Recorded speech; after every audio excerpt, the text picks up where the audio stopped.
Le fascisme, d'une certaine manière, c'est pas simplement un mouvement d'extrême droite qui, de l'extérieur, vient prendre la citadelle politique, quoi. C'est une dialectique entre un mouvement effectivement d'extrême droite qui se développe avec ses propres logiques, sa propre propagande, etc. Bon, qui trouve d'une certaine manière aussi des alliés dans le champ politique majoritaire. Parce que dans le champ politique majoritaire, mainstream, disons, il y a des tendances de fond qui vont vers toujours plus d'autoritarisme et toujours plus de xénophobie, toujours plus de racisme.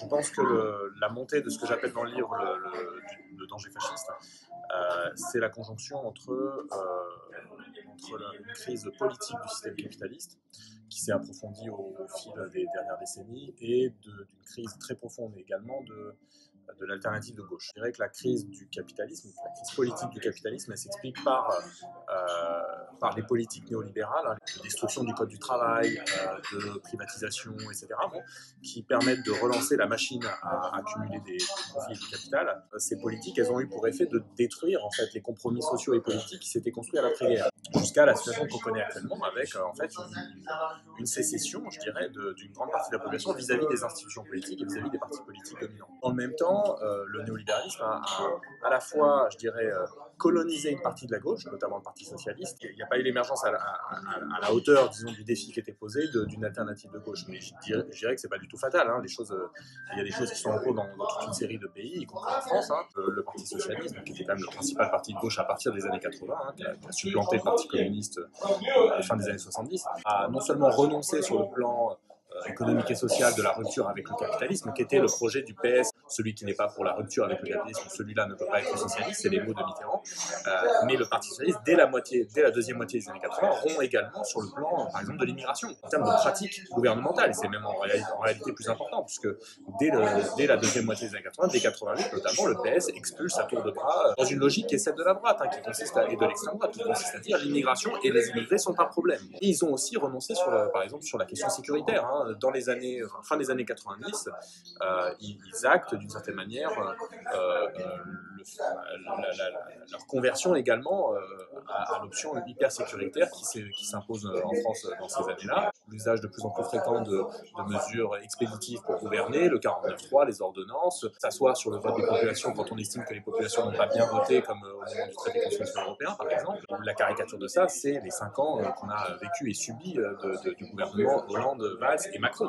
Ce trio Hollande-Valls-Macron a incarné parfaitement, d'une certaine manière, le glissement du Parti socialiste vers une orientation à la fois néolibérale, autoritaire et xénophobe. Le mouvement des Gilets jaunes est venu cristalliser sur le plan d'une vaste mobilisation sociale assez vaste, mais surtout soutenue très massivement par une partie importante de la population, hein, le refus de plus en plus radical et de plus en plus massif des politiques qui sont menées par les gouvernements depuis au moins 3 décennies. La base sociale du néolibéralisme était de plus en plus étroite. Hein, on le voit d'ailleurs, Macron est un président extrêmement mal élu et encore davantage sa majorité parlementaire. Dans le pays, ça craque d'une certaine manière. Hein. La réaction du gouvernement est à la hauteur de cette fissure, hein, entre la classe dirigeante, le personnel politique, disons, et le reste et la majorité de la population. Leur base sociale ne peut que se rétrécir. Et donc, ils ne peuvent être amenés qu'à faire de plus en plus usage de mesures répressives,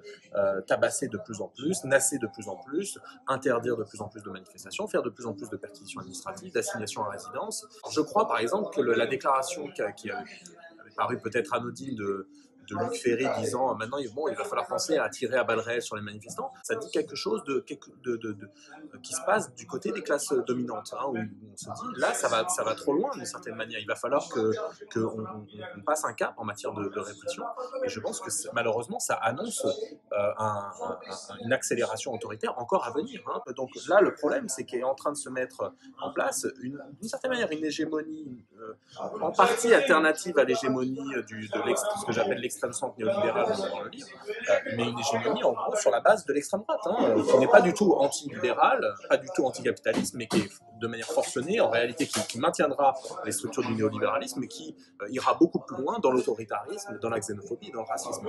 Face à cette double option des classes dominantes, l'extrême centre néolibéral et l'extrême droite néofasciste, il faut l'émergence d'un projet émancipateur qui répond à tous les défis, hein, le défi de la démocratie, le défi qui est posé par le racisme structurel et le défi posé par le néolibéralisme qui détruit nos conditions de vie.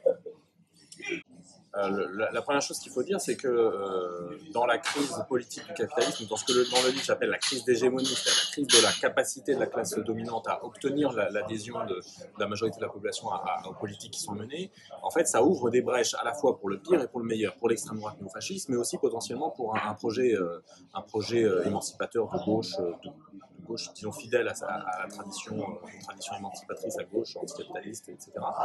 Alors effectivement, on peut imaginer les contours de ce que pourrait être cette alternative en réfléchissant à quelles sont les raisons pour lesquelles l'extrême droite se développe.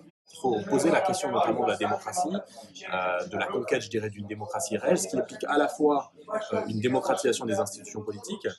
Il y a des mesures y compris qui sont proposées par les Gilets jaunes, sur le statut des élus, ça peut être sur la question de la rotation des mandats, ça peut être sur le salaire des élus, ça peut être évidemment sur le mode de scrutin particulièrement antidémocratique actuellement, sur le vote des étrangers par exemple, on pourrait faire des propositions sur ce plan-là également. Bon, il faut également que la question de la sphère économique soit posée, qu'il y ait une politisation et une démocratisation de la sphère économique. Une grande partie des choses qui influent le plus sur nos conditions de vie au quotidien, c'est en fait des décisions qui sont prises par le pouvoir économique. Donc tant que les décisions sont prises par une poignée de gens selon leurs intérêts, disons, proprement capitalistes, disons, tant qu'il n'y a pas une démocratisation de l'économie, il n'y a pas de démocratisation réelle possible. Et le troisième point, par lequel l'extrême droite se développe, c'est le racisme.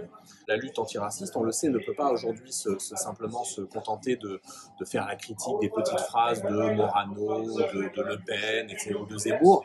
Elle doit s'en prendre aux racines même du racisme, aux racines compris institutionnelles, donc ce qui implique déjà un démantèlement de toutes les lois et circulaires, par exemple islamophobes, qui se sont développées depuis une quinzaine d'années, qui ciblent les musulmans et les musulmanes, de la législation anti-migratoire qui s'est également mise en place depuis 30 ans, mais il faut aller plus loin, c'est-à-dire qu'imaginer et il faudrait mettre en œuvre un ensemble de mesures visant à combattre réellement notamment les discriminations structurelles sur le marché du travail, dans les entreprises, par exemple sur la question des promotions professionnelles, sur la question du logement, etc.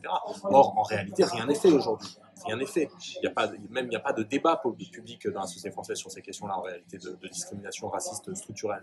Donc, tout est à faire pour la gauche. Mais voilà, le défi, il est, à mon avis, au minimum sur ces trois plans.